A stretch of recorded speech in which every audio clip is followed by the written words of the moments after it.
আলা মুহাম্মদ ওয়াসাল্লিম, তারপর হাত তুলে দোয়া শুরু করবেন। বৃষ্টি পড়ছে, দোয়া শুরু করে দেন, দোয়া কবুল হবে ইনশাআল্লাহ। আজান দিয়েছে, আজান এবং একামতের মাঝখানের সময়টা আছে, এই সময়টা কাজে লাগান, দোয়া কবুল হবে ইনশাআল্লাহ। নামাজে দাঁড়িয়েছেন, সেজদায় গিয়েছেন, সেজদায় দোয়া করেন, দোয়া কবুল হবে ইনশাআল্লাহ। প্রশ্ন করে অনেকে যে ভাই সেজদায় কি বাংলায় দোয়া করা যাবে? হ্যাঁ যাবে, যদি আপনার নামাজটা নফল নামাজ হয়। কোন নামাজ হয়? ফরজ নামাজে করবেন না, নফল নামাজে করতে পারেন ইনশাআল্লাহ। সেজদায় বান্দা আল্লাহর সবচেয়ে কাছাকাছি থাকে, এই সময়ে বেশি বেশি দোয়া করতে রাসূল সাল্লাল্লাহু আলাইহি ওয়াসাল্লাম তাগিদ দিয়েছেন।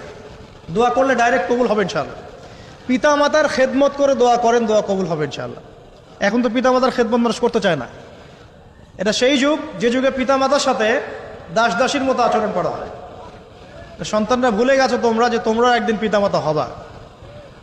আমরাও কিন্তু একদিন পিতামাতা হব।